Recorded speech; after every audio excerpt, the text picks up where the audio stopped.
Vous vous demandez si la NMAX de Yamaha est un bon choix pour vous? Dans cette vidéo, je vais vous montrer les avantages et les inconvénients de la NMAX 160 et vous aider à prendre la meilleure décision. Et vous, qui en possédez une, laissez dans les commentaires votre avis à son sujet et le coût d'entretien pour aider ceux qui souhaitent acquérir ce scooter. Je suis Amanda Pagliari. Voici la chaîne moto la plus charmante du Brésil et vous êtes dans la rubrique 5 raisons. Quand je parle de 5 raisons d'acheter ou de ne pas acheter une moto ou un scooter comme dans cette vidéo, eh bien il y a plusieurs vidéos ici sur la chaîne avec 5 raisons d'acheter ou de ne pas acheter. Différents modèles, différentes marques. Il y en a aussi sur la PCX, d'accord? Cliquez sur la fiche et dans la description de la vidéo. D'ailleurs, j'ai déjà fait plusieurs vidéos sur la NMAX ici sur la chaîne. Je vais aussi laisser les liens sur la fiche et dans la description, mais je rappelle que cette vidéo reflète mon opinion. Maniable en ville, léger et bas, ce scooter est parfait pour éviter les bouchons. Idéal pour ceux qui ont une voiture ou une moto plus grande dans le garage et qui veulent se déplacer facilement et rapidement en ville. Et ce qui est bien, c'est qu'elle est parfaite pour les débutants.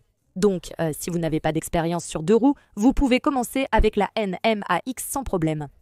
Le carburant est cher et beaucoup de gens cherchent des solutions alternatives pour se déplacer.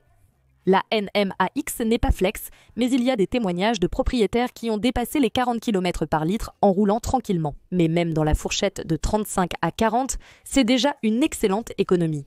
Et il faut rappeler que maintenant, avec le système Start-Stop, qui s'active lorsque vous restez quelques secondes sans accélérer, elle permet encore plus d'économie, donc c'est un point positif. Cette dernière génération de la NMAX est plus technologique et propose la Smart Key, c'est-à-dire un capteur de présence. Seules celles qui en possèdent une savent à quel point cela facilite la vie. En plus de cela, une autre fonctionnalité que j'ai trouvée très intéressante, c'est que vous pouvez accéder aux informations du tableau de bord directement depuis la poignée, sans avoir à lâcher le guidon. C'est vraiment génial. L'ABS sur les deux roues est une excellente raison d'acheter, car c'est plus de sécurité pour vous. L'ABS empêche le blocage des roues en cas de freinage brusque, ce qui évite que vous ayez un accident pour cette raison.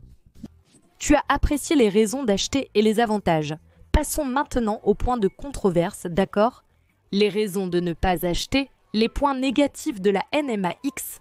Pour commencer, eh bien, si tu cherches un scooter avec un espace généreux sous la selle, la NMAX n'est pas faite pour toi. Parce que là, il y a à peine assez de place pour un casque sous la selle. Et pour aggraver les choses, elle n'a pas de plancher plat, ce qui rend difficile de transporter un sac à dos ou des sacs sur le scooter. La NMAX a évolué dans la dernière génération, mais il y a encore beaucoup de choses à améliorer, comme l'éclairage. Les clignotants sont encore à ampoule, donc c'est un point négatif. Si vous allez souvent transporter un passager, il vaut mieux essayer le scooter avant, car la position du repose-pied du passager n'est pas très confortable. Alors, prends ton passager pour aller essayer chez Feltrine. Ça peut sembler un détail bête, je sais, mais je connais beaucoup de gens qui sont gênés par le bruit de la moto, du moteur. Et dans le cas de la NMAX, j'ai trouvé le moteur un peu bruyant. Si pour toi ce n'est pas un point négatif, alors oublie-le. On sait que le point faible des scooters, ce sont les suspensions, donc si tu as des problèmes de dos, réfléchis bien avant d'acheter un scooter. Et dans le cas de la NMAX, j'ai trouvé que la suspension avant tape beaucoup, ce qui est gênant. J'ai montré ça dans la vidéo d'évaluation, va la regarder après. Malgré les 5 points déjà mentionnés, une autre raison de ne pas acheter est le prix élevé. Je suis choquée par l'augmentation absurde des prix de la plupart des motos et scooters, pas seulement la NMAX. Dis-moi combien coûte la NMAX dans ta ville. Maintenant que tu as vu les points positifs et négatifs, donne-moi ton avis. La NMAX, ça vaut le coup? Écris dans les commentaires, je veux savoir.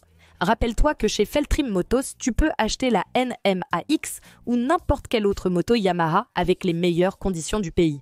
Ils acceptent ta moto d'occasion comme reprise, il y a du financement. Envoie déjà un message au numéro qui s'affiche à l'écran, tu verras, ça va marcher et n'oublie pas de dire que tu as vu sur Motoplay pour recevoir ce super cadeau. Et voilà les raisons d'acheter ou de ne pas acheter la NMAX. N'oublie pas qu'il y a une vidéo d'évaluation complète ici sur la chaîne avec encore plus d'informations. Va la regarder, d'accord? C'est ici dans la fiche et aussi dans la description. Si tu as aimé la vidéo, laisse un like, partage avec tes amis. Et n'oublie pas de t'abonner à la chaîne si tu n'es pas encore abonné pour recevoir encore plus de contenu. Clique déjà sur la petite cloche à côté pour activer les notifications et être parmi les premiers à découvrir du contenu sur Deux Roues. Ah, et toi, mon abonné fidèle, vérifie si YouTube n'a pas annulé ton abonnement. À la prochaine, bisous motards!